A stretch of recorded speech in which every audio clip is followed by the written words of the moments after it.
eBayers, it's Suzanne A. Wells, and I want to invite you to come on over to my premium content library for a free 30-day trial.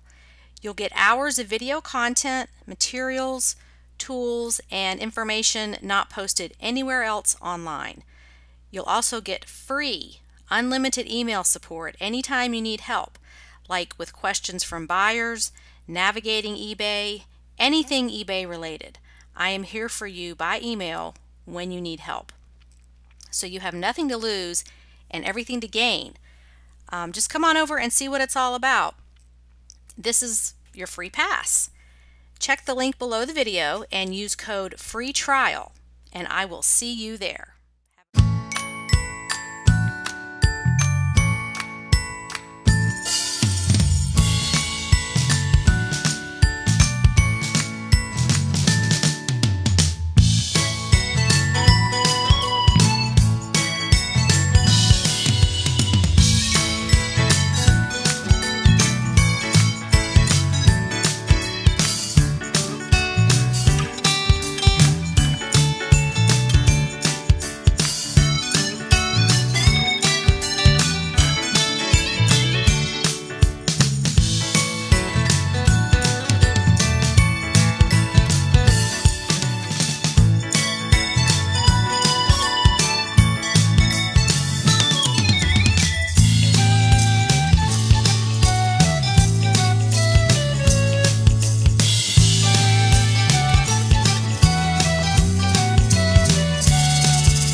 We have Tammy Kennedy with us, and she is going to talk about her business and her other professional job that she does in between doing eBay.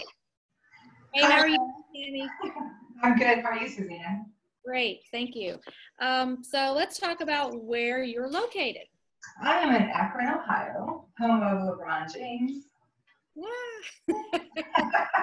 Actually, I got to meet Tammy last year on my Lunch and Learn circuit, and we spent, about 3 hours together with some other sellers talking about eBay. So, you know, feel like we're old friends here catching up. We are. So it was a pleasure to meet you in person, and just, that was a fun day, just talking about eBay with a bunch of people. It was. The girls and I are still in touch, actually, from the luncheon. So. Oh, you are? Yeah, we are. Some of them were interested in going sourcing with you, so that worked out? It did, yes. Yeah, okay. They've come to the auction with me a few times, and we email each other, so it was great to connect with you and them. So. Oh, great. Okay, wonderful. So let's talk about your eBay store is called Kennedy Amenities. Yes. And there is a link to that below the video for anybody who wants to go check out her stuff, which she just admitted she's got a lot of unlisted inventory like everyone else does. So we'll talk about all that in just a minute. How long have you been selling on eBay? I started dabbling in it back in 2005, 2006. A friend of mine was shopping on eBay one night, and she likes to buy her craft projects there. So I had motorcycle accessories, and I decided that would be a great way to sell them. And so I did that for a little bit, and then on and off since then, but more seriously, the last 3 years, I've decided to pursue it. I really like the idea of flipping items and making money. It's easy, it's fun. It's also helping our global footprint. And there's a lot of things out there to sell. Oh yeah, no sure. Yeah. Okay, is eBay your only income? It is not. I am a nurse. I've been a nurse for almost 20 years. Right now I work night shift, which is a challenge, but I only work 3/12s. Lately I've been working overtime. but I work nights and that frees up my days.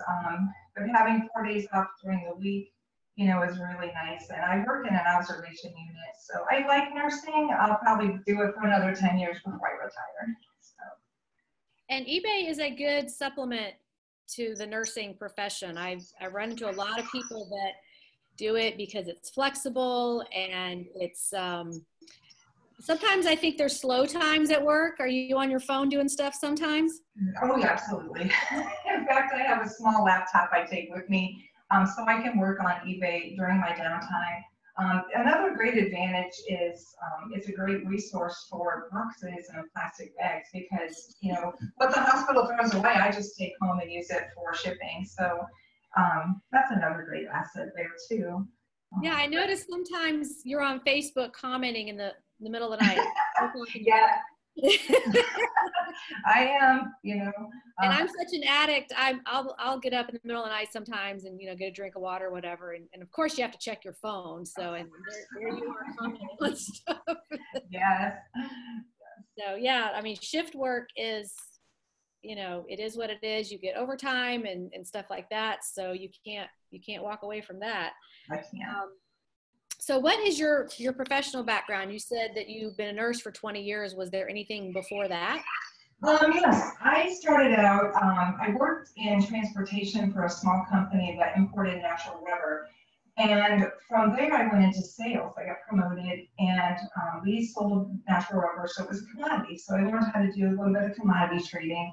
And our boss was a great man, and he taught us the principles of buying low and selling high, and how to really think about what you're doing all the time, and better ways to do your business. And he was very successful. So that's why when I started selling, I got hooked. And I really like providing good customer service to my customers. I kind of had that ingrained in me from then. So, and I've always dabbled on the side, some type of selling. I've sold Pampered Chef, I've sold other things, but eBay has always been, like lately, it's been my first love.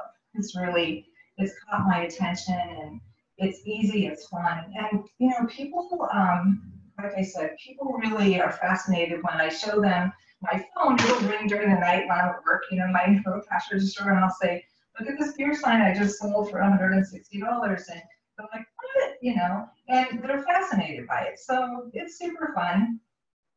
I just really enjoy it. Now, last year you talked about your boyfriend who would go with you to do the sourcing. Is that still going on? Oh, it is. He is amazing.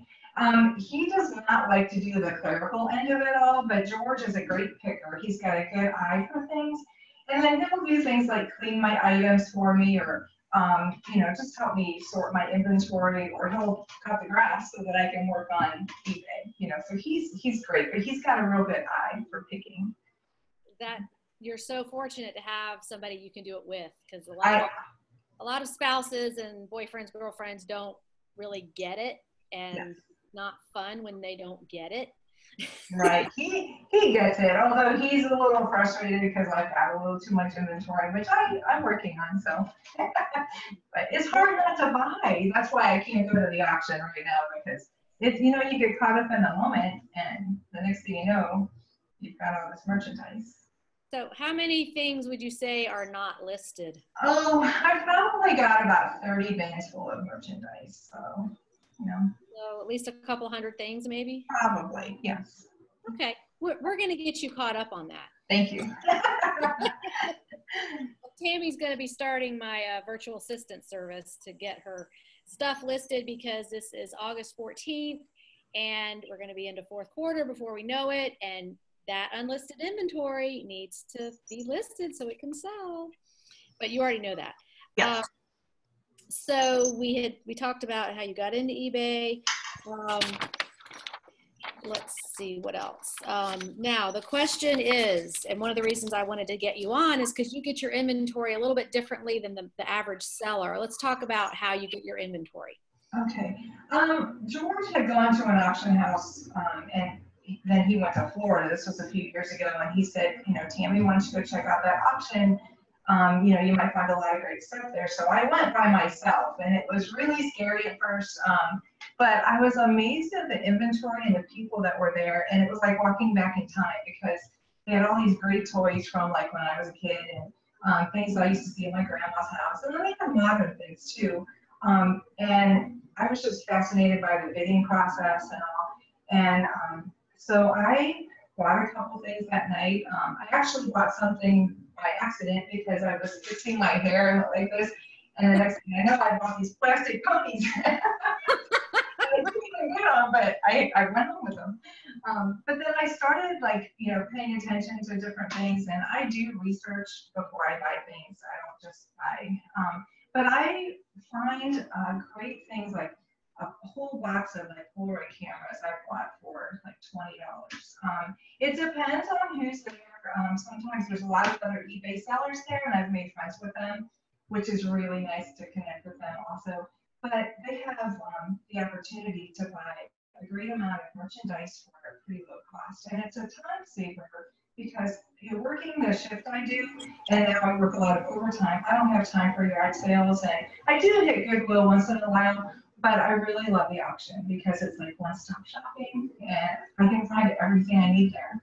But mostly vintage, and that's what I like. How often do you go?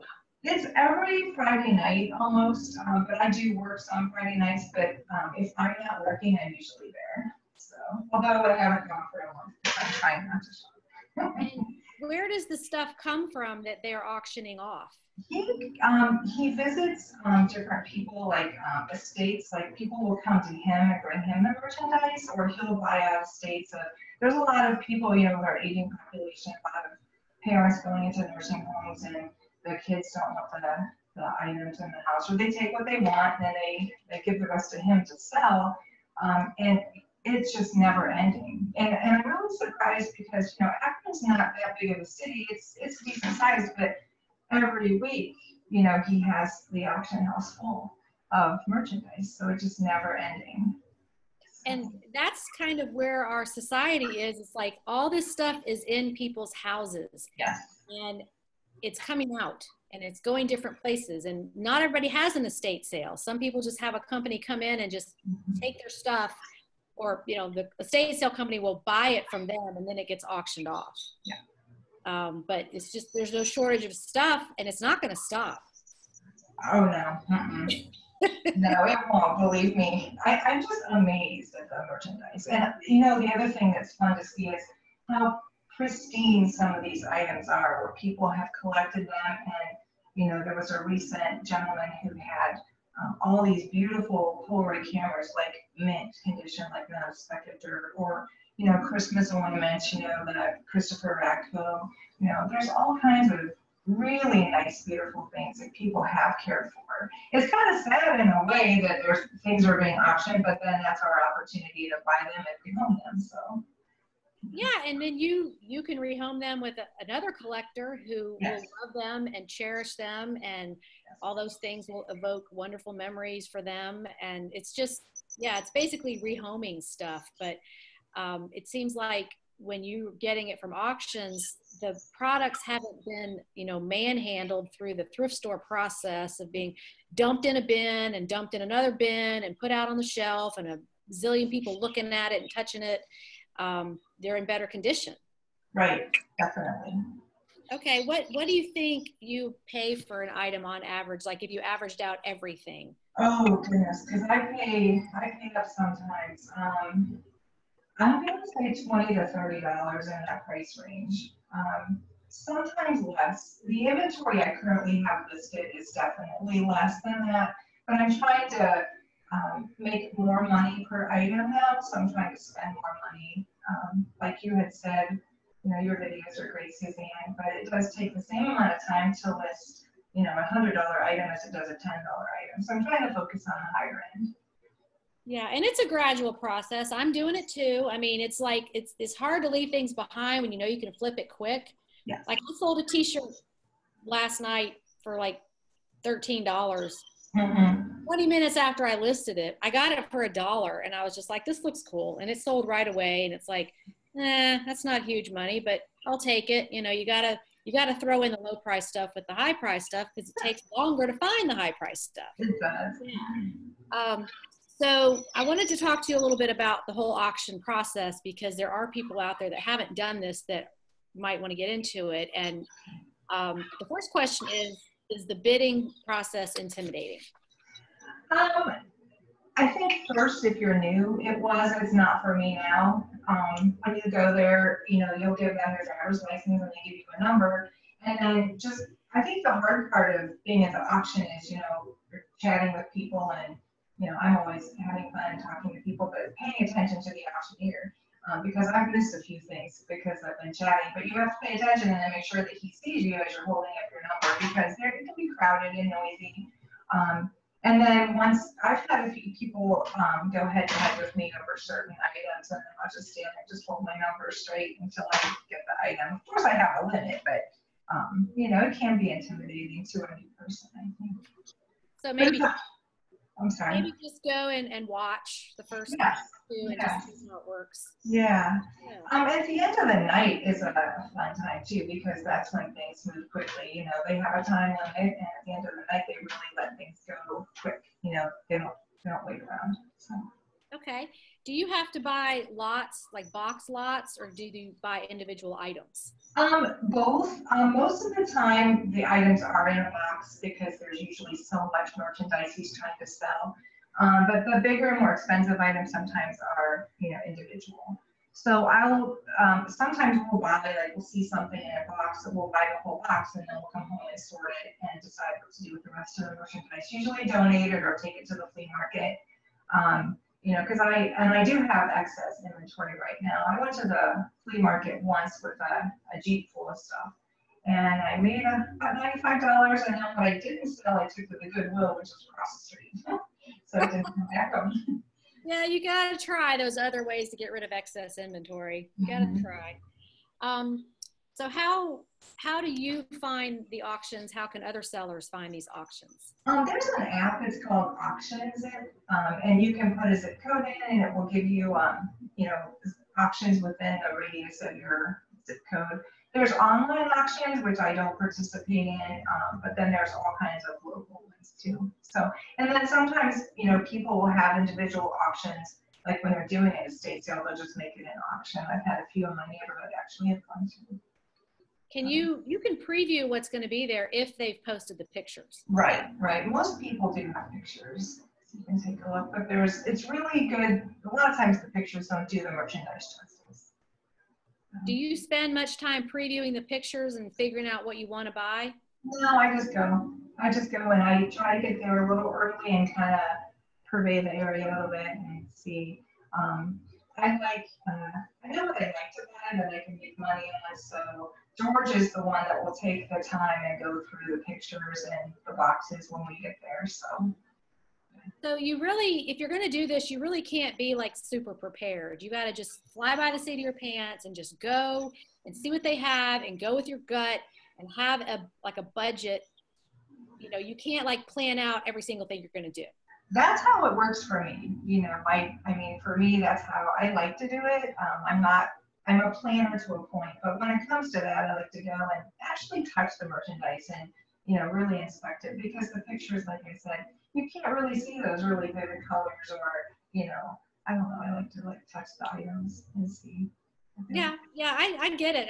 I've tried that a little bit with estate sales, with, what is it, estatesales.net or whatever that site is. Mm-hmm. And the stuff I'm interested, they don't have pictures of. Like I'll get there and be seeing things that weren't in the pictures, or the pictures aren't doing the item justice. So you just kind of have to take it with what it's worth on these sites. It's like not everything's going to be in the pictures anyway. Right. Yeah. Now we talked about your leftover inventory. You either try to sell at the flea market or just end up donating it. Right. The other thing I thought about doing, you had mentioned, is putting it in lots together to sell to other resellers on eBay. Yeah, and I thought about that too, because I have some smaller pieces that would work. I could try that and see. Yeah, like an eBay seller starter kit or jumper lot, stuff like that, where if somebody wants to take the time to pick through all the little things and relist them, then. Right. go for it. Now let's talk about, I watch your posts on Money Making Monday, and some of the things, the big scores that you've sold that you got at these auctions. Can you remember a few of those? I can. I got a dollhouse, one of those vintage tin dollhouses for $5. At the end of the night, no one wanted it. So I thought, well, I'll buy it for $5. And I sold it for over 300. And I tried to find the spread and I couldn't find it. So that was one very big score. Another was a couple of beer signs I've sold. I paid like $20. I sold a couple of them. Just one last week for $160. And then I sold another one for I think over $200. But vintage beer signs, people love them for their man caves. And Christmas is coming, and they do sell very well. Another thing I sold. I can't remember. Help me out, Suzanne. I can't remember. Oh, that's okay. I'm sure it'll come to you. Don't worry about it. You've sold so much stuff that I just always see it popping up with. I mean, it's household items, collectibles, clothes, shoes, purses, all kinds of stuff. David Bowie poster. That was something I sold. I sent that to Australia actually for $150, and I think I paid $20 or $30 for it.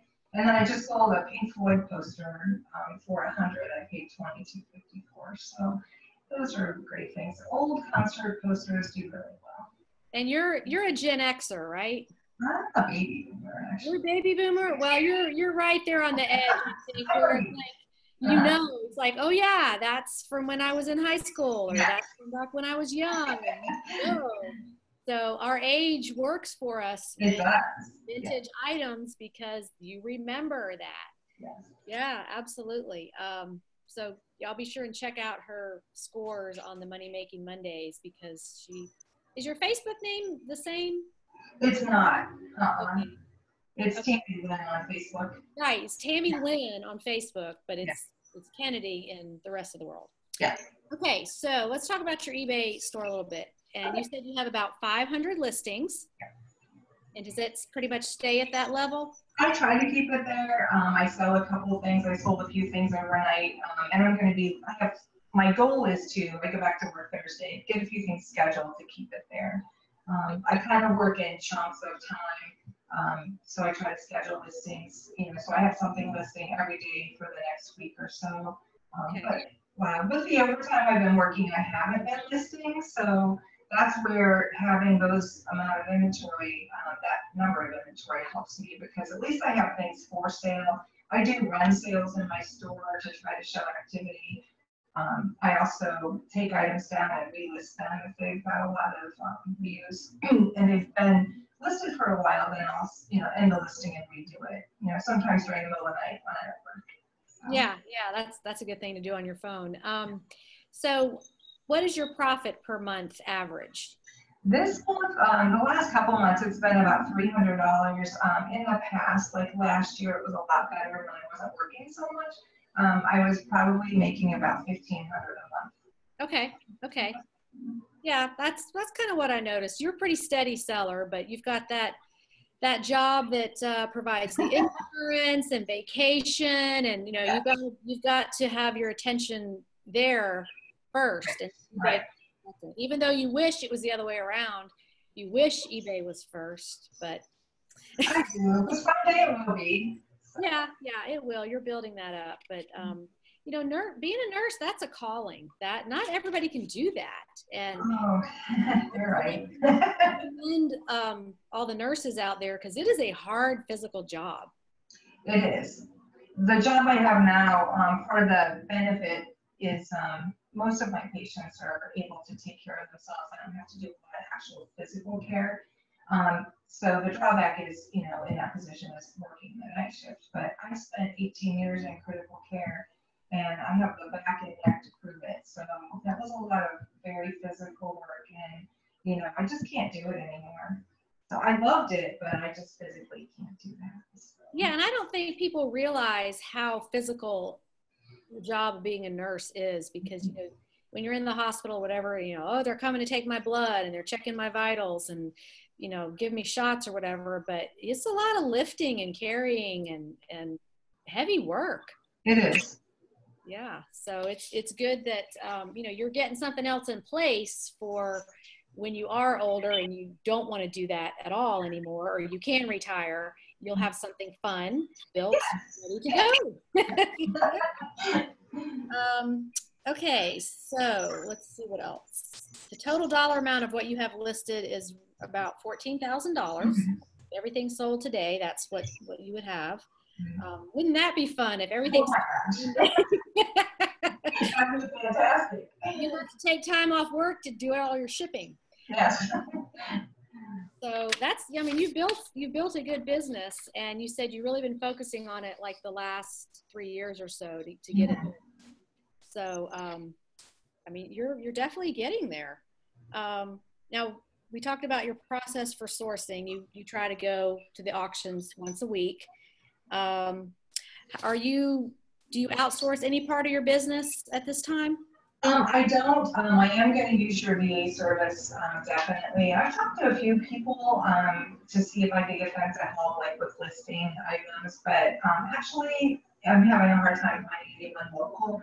So I'm just going to sign up with your service. I'm excited about that. I'm glad you offer that because I can certainly snap those photographs, and George can too. You know, he can help me with that. He doesn't mind taking pictures, but that's about the extent of his involvement. So it's the two of you sourcing, cleaning up the items, getting the pictures taken, and he doesn't need the computer part. No. Well, you know, you have to do the parts of the business you like, or you're not going to want to do it at all. Right.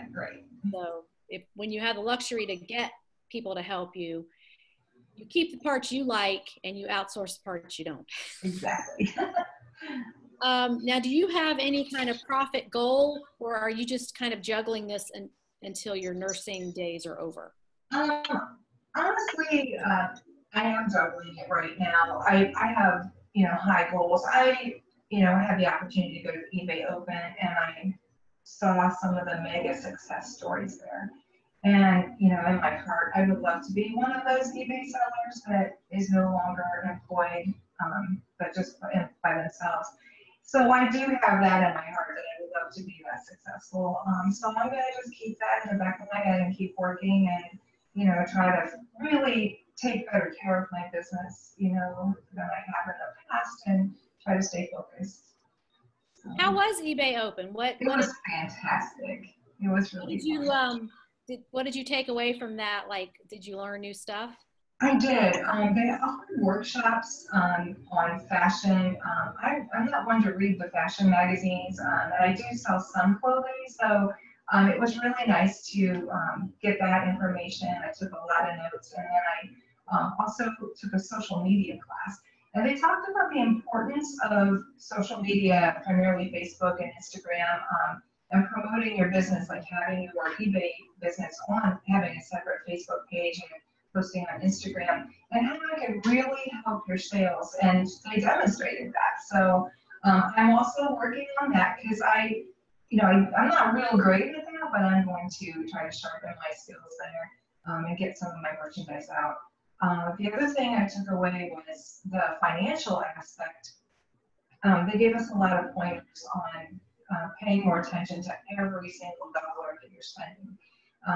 And some of the things were rather obvious on, you know, saving money, but, you know, it's just, I think sometimes I personally get so busy that I'm not even thinking about it.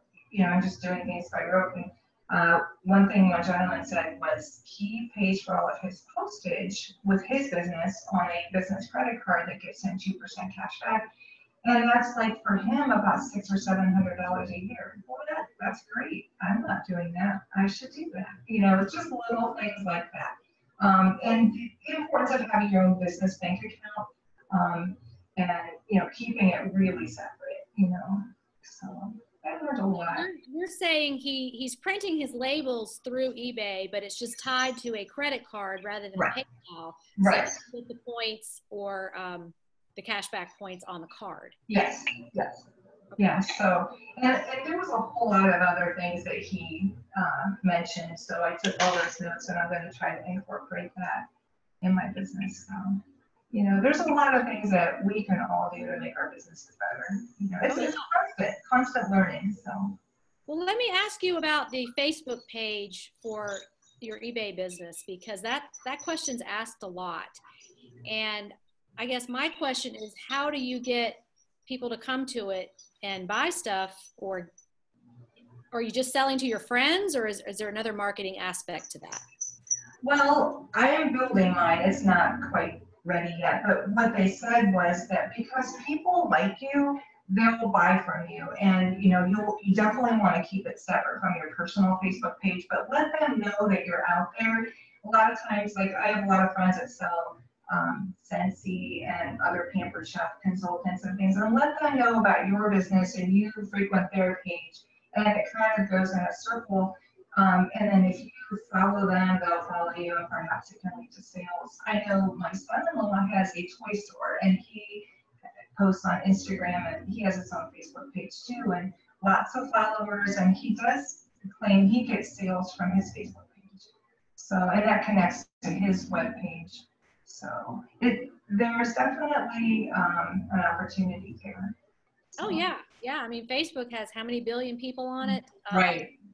So, that's a good angle to take. I think people get caught up in the social media stuff, and then it infringes on their time listing. So you've got to balance that with, you know, don't get obsessed with taking a week to build your page and pick out your logo and your colors. And, you know, if you've got stuff that needs to be listed that could be selling, that's first. Right.